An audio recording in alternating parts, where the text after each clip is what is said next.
Hello, everyone, and welcome back to Adikos, a true crime podcast, or welcome in case you're new. My name is Arete, I'm your host, and first of all, I'd like to thank you all so much for all the support you've been giving me on my first episode. I'm obviously still really new to podcasting, it's something I only do in my spare time, but I'm really glad you guys enjoyed it, and I'm definitely gonna keep going with your support. So, today I wanted to talk to you about a case that is really old and really well known, but that surprisingly few people actually know the ending to. I'm talking about the story of the abduction of Europa here, and I feel like most people are tangentially aware of that since she is the woman who gave the name to Europe, but not many people actually know the full story beyond like the moment she got kidnapped. And they don't know that this case actually has a happy ending, which is lovely to hear about for a change, with all the terrible and grim stories that are so common in true crime. Now, before we go on talking about this case, I wanted to give you a bit of background on Europa's actual family history because there are a lot of players at hand here, and I just wanted to make sure that basically you know who they are, even though I'm gonna keep reminding you just in case throughout the video. So we have her father, Agenor, who was born in Memphis in Egypt to Poseidon, the god obviously, and to Libya. But he left Egypt to be ruled by his brother, and he settled down in what will become Phoenicia, and he founded the city of Tyre. In Tyre, he met a Naiad, whose name is Telephassa, though some people report it as Argiope, but I'm gonna refer to her as Telephassa since it's the most commonly used name. And the two married, and together they had 4 children who were Phoenix, who would become the heir to the throne, Cadmus, Cilix, and Europa, who was the only girl in the family, basically. Now, in this case, we have another element, another participant, whose relation to the family is really unclear, and I wanted to try and clear up, basically, his presence in the whole story. He is Thasus, and he's said to have basically a different connection to the family in pretty much every source I've looked at. He has been said to be the son of Agenor, the son of Cilix, or even the uncle of Europa and her brothers. So the one thing that we actually know about him for sure is that he is somehow, some way related to Europa, which will be relevant later on when we get into the actual events of this case. But I just wanted to give you this basically a brief overview of the family tree, so you can have that in mind basically throughout this story. So, Europa grew up in Tyre, surrounded by her family and by plenty of friends.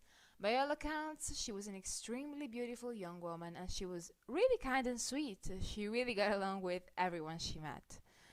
She and her brothers were really close growing up, and all 3 of them were really protective of their little sister.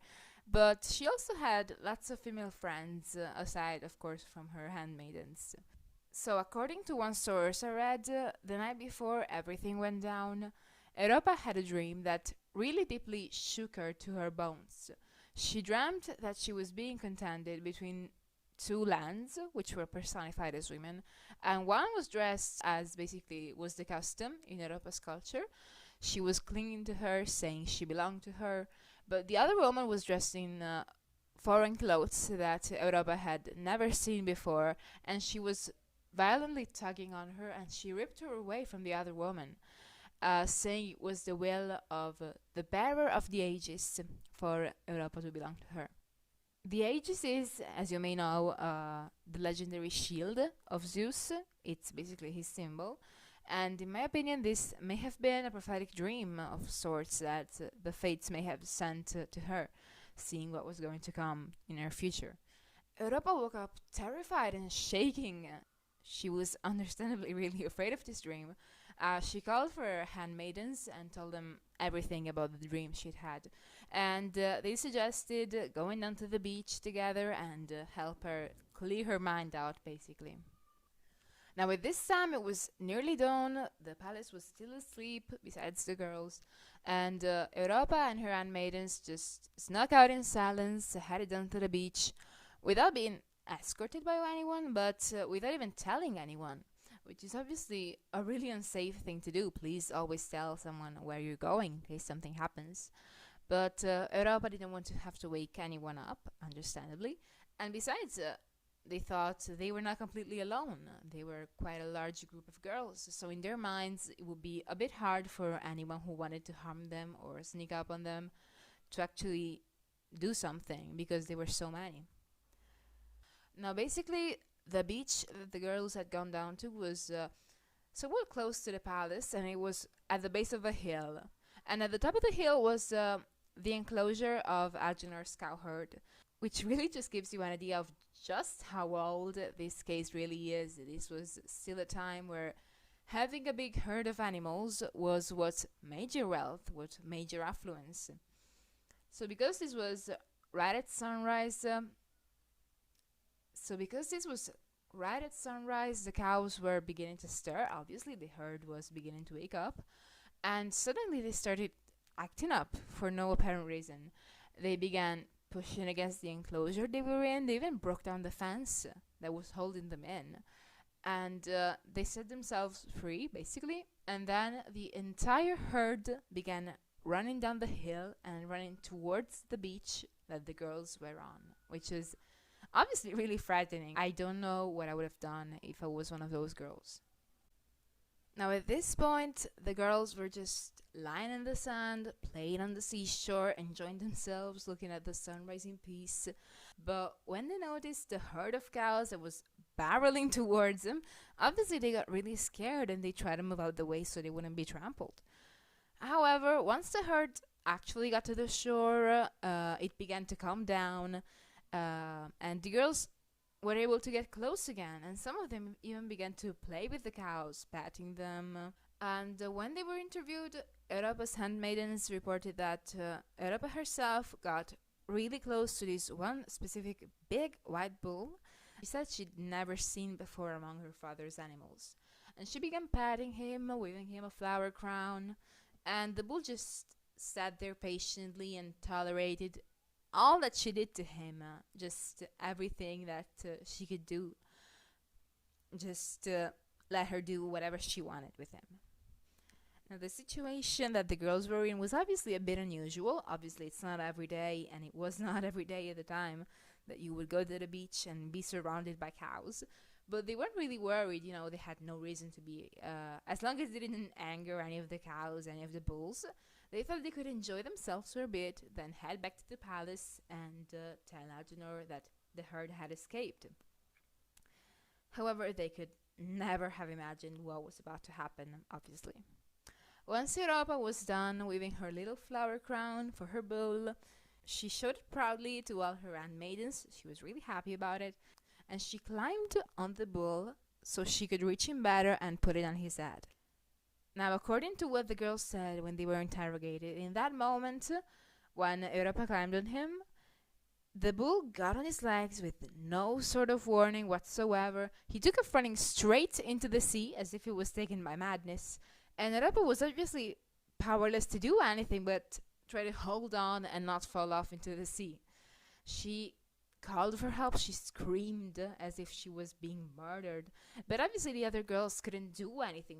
They risked getting seriously injured if they got too close to the animal, and they thought they were too far away from the palace to get help there and come back in time before anything had happened.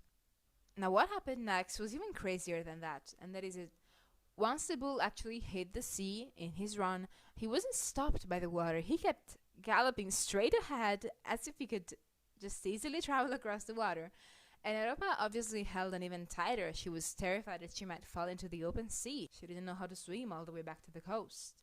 And at that point, the handmaidens lost all sight of both her and the bull, and they realized that something supernatural or divine was probably afoot. So they rushed back to the palace. They called onto Agenor, told him what had happened. Now, many of the people who originally were reporting on the investigation when it was still ongoing were quite suspicious of the fact that the girls hadn't gone to call for help while Europa was being taken away, but only after she had been lost, only after her traces had been lost. And some even insinuated that they may have had something to do with the disappearance. Now, obviously, I can understand that you want to follow every possible trail you have and consider every single suspect during the search and the investigation for a missing person. especially when it comes to the last people that saw her. But I don't think that this suspicion really holds or even held at the time any water whatsoever. The girls, the handmaidens, were Europa's closest friends, and there was no enmity between them that could motivate them to do something terrible to her and invent a lie to cover their tracks. And this is not even to mention the fact that they were a bunch of young girls on a beach. They had no tools or anything to even harm her or hide her body, even if they had wanted to hurt her. And to me, this is at least a case of someone witnessing something terrible and being traumatized, shell-shocked, and unable to do anything until it's over. And if I try to put myself in their shoes, though hopefully I'm never gonna be in the same situation, I can completely sympathize with their behavior. Thankfully for the girls, Agenor and his family had always known them and their families, and they were ready to believe their terrified account of what had happened, especially when they saw that the herd had been let loose and the fence was torn down in a way that couldn't have been done by them, even if they had tried. Everyone in the palace was extremely scared and really upset at Europa's disappearance. She was a lovely girl, and all those who knew her really could never have hoped for something like that to happen. And everybody, both in and outside the royal family, offered to help look for her. Agenor, since he was the king of Tyre, he was aging, he was getting really old. He made the incredibly hard decision to not go search himself for his daughter, but remain alone to rule the city on his own, as he was afraid he would be more of a hassle than a benefit to the search efforts. But he sent his sons, who were Europa's older brothers, to lead the search parties that would look for her, and he made them swear on the gods and on their life that they would never come back home unless they had found her.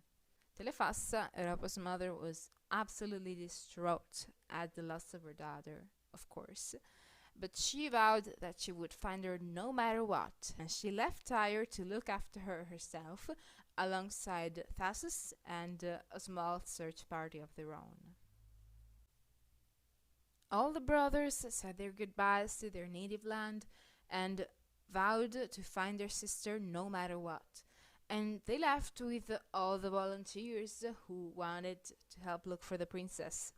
They took different ships and sailed in various directions so they could try and cover as much ground as possible. And whenever they encountered land, whether it be an island or a coast, they would explore it and usually interrogate the locals, if it was an inhabited place, on whether or not they had seen any girl in the likeness of Europa, wearing the usual Tyrian attire, possibly with a bull or with another animal, or even with a god. But no matter who they asked, all they received was no after no, and Europa just seemed to have completely vanished into non-existence. Now, these search efforts went on for years, and they explored practically every island and every coast in the Eastern Mediterranean, which is obviously a massive area to cover. I cannot begin to imagine what Europa's relatives were going through, knowing their sister, their daughter, was gone, and desperately looking for any sort of closure about what had happened to her. And the brothers were obviously interviewed many times in this case, later in their lives, and Cadmus said that they knew their sister was still there, just barely out of their reach, as if the gods were taunting them or something, and that their failure to find her had deeply traumatized them for the rest of their lives, which to me is terrible to even think about. Eventually, even though they were being eaten up by guilt, by sorrow, the brothers had to settle down somewhere after years and years of fruitless searching. Cadmus ended up settling in Boeotia. He founded the city of Thebes and married the goddess Harmonia. Cilix found himself in the south of Anatolia, and he conquered the area we know as Cilicia, and he gave origin to the population of the region, which we know as Cilician because of him. Theseus and Telefassa had taken to exploring the northernmost parts of the coast, and they ended up in Thracia, which is really far away. And they settled down in the very small island of Thesis, and they founded a colony there. And this was the farthest away from their homeland of Tyre, of any of them. As for Phoenix, what ended up happening to him is one of the saddest parts of this whole case, in my opinion. So you remember how I said that Agenor had forbidden his sons from ever coming back to Tyre unless they had found their sister? Well, the brothers took that really seriously, and for good reason. Agenor was one to stick to his promises, no matter how outlandish they were, and none of them wanted to risk what may have happened if they had dared to come back. Only Phoenix, who was the heir to the throne, dared to come back years after the events to reclaim his rightful place in the city. And as soon as he and his ships even set foot on the land of Tyre, Agenor spared his son no mercy whatsoever. At first he thought that maybe he had actually found Europa and brought her back. But once he saw that his sister was not with him, he threatened to kill his own son, if he did not leave immediately, and that he would not be so kind the next time he saw him. And obviously Phoenix ran away with his ships, with his people, but he didn't go really that far from home. He settled down in the northern part of the coast, and when his father died and the throne became empty, he wasted no time going to Tyre, snatching it up and conquering it, and basically conquering all the neighboring territories and creating the area which we now call Phoenicia in his honor. Now, you might be thinking that this story is sad enough on its own. It's one of the sadly many cases of a girl getting kidnapped, disappearing, and her family never knowing what happened to her despite their best efforts, and even falling apart because of her disappearance. But in this case, we actually do know what happened with Europa after she was kidnapped away by the divine bull. And I think that once you hear what happened, you'll find it a bit ironic, to say the least. So once the bull took off into the sea with Europa on his back, he actually landed in Crete, and he brought the girl to the highest point in the island, in the middle of the woods on top of a mountain, so that nobody would notice what was happening and where. Which actually means that she was probably not so far away from her brothers when they were first looking for her, since Crete must have been one of their first stops, I assume, being so close to the coast. Obviously, Europa was really terrified, and she had no idea where she was, what was going on, but she had also caught on to the fact that this bull was probably a god, or at least some sort of supernatural creature, and she just froze and let him take her where he wanted. Obviously, she didn't want to anger him. When they reached the mountaintop, the bull tossed Europa to the ground, and he revealed himself in his human form. He introduced himself as Zeus, the king of the gods, and told her that he had been beguiled by her virginal beauty as soon as he had set his godly eyes on her, and that he had brought her to Crete to seduce her and then give her a husband which was fit to marry Zeus's lover. Europa was understandably quite shocked. It's one thing to joke around with her friends about seducing Zeus, and it was definitely another thing to be actually abducted by him, with the very real possibility of being violated by him. She balked at first, refused to do anything with him, and when Zeus saw that forcing himself on her would be of no avail, he went for a different route to get to her heart instead. He gifted her a lavish golden necklace sculpted by Hephaestus himself, and promised her more gifts to come if she were to accept him. And seeing how far he was willing to go to seduce her, to have sex with her, Europa thought she had no choice but to accept his advances. She gave up, she let him take her, do whatever he wanted with her, and when she was later in her life interviewed about her relationship with Zeus, the children she bore by him, she stated that when he would come to seduce her, she would just lay down, dissociate herself from what was going on, think of anything else that could get her through the encounters. Every time that Zeus came down from the skies to visit her, he would bring her a new present, and each one was more miraculous, more enchanted than the last. The first was Talus, an animated bronze giant which moved of its own will, and whose entire original purpose was to actually protect Europa from being kidnapped or harmed, which I think is quite funny. The second gift was Leilaps, a hunting dog which always managed to catch its prey, and the third was a magic golden javelin, which never failed to miss its target. And all of those objects have actually gone down in history, and you may have heard of them before, because Europa actually kept them, even after the end of her relationship with Zeus, and she passed them down to her son. After all, they were still magic items gifted to her by a god, and they may turn out to be useful one day. Speaking of Europa's sons, her relationship with Zeus actually gave her 3 children, Minos, Rhadamanthus, and Sarpedon. Obviously, she couldn't be left to raise them all alone in the woods, but she also couldn't publicly reveal that she had slept with Zeus and had his children, which would risk unleashing the wrath of Hera on herself and also the judgment and disbelief of everyone around her. And of course, Zeus himself knew this. He had done this countless times before, and even to Europa's own ancestor, Io, who you may know as the woman who was turned into a cow to protect her from Hera. So Zeus introduced Europa to Asterion, the king of Crete, and through his intermediation, the two of them got married, and Asterion even adopted Europa's 3 sons, since he had no male heirs of his own. And all of them, Minos, Rhadamanthus, and Sarpedon, would go on to become really important figures, especially Minos, who would actually ascend to the throne of Crete. And Europa was able to live a long, happy marriage with Asterion and with Zeus's blessing, though she never was able to see her brothers, her parents, her friends, or even just her country again, and they in turn never really know what came of her.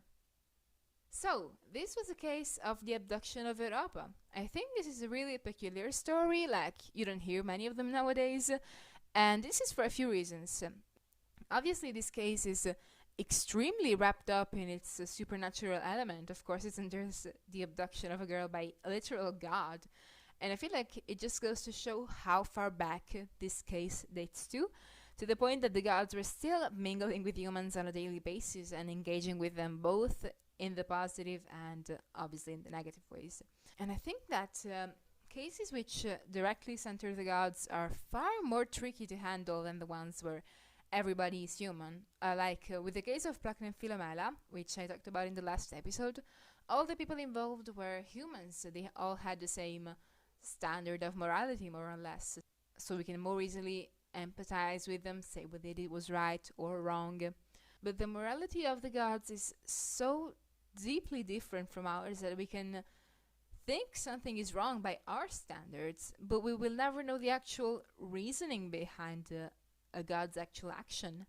We will never know what their morality is, what the moral value judgment of that action is for a god. And I think that's what makes cases like this really tricky to handle, and why I think I'm going to focus more on human-dominated cases in the future, if that makes sense. Another reason why this case really fascinates me is how bittersweet it is. Obviously, we know from the reporters who tracked Europa down years and even decades after the event that she ended up being fine, living a long, happy life. But her brothers, her father, her mother never got to know that, and it's not like Europa could exactly reach out to them or vice versa. And that is what really makes this whole story stand out to me. It's not every day that you get a case where everyone is fine in the end, but they don't know that, and they are still haunted by that uncertainty. It's the way we as bystanders from centuries and millennia later are able to get a closure that the family involved was unfortunately never able to get. I hope you guys enjoyed today's episode. Leave a like if you did. Let me know what you thought of this case in the comments down below, and if you have any suggestions or any cases you'd like to hear me talk about, and subscribe if you'd like to never miss out on another true crime episode of this podcast. Always remember that every tragedy is born of man's hubris, and I will see you guys next time.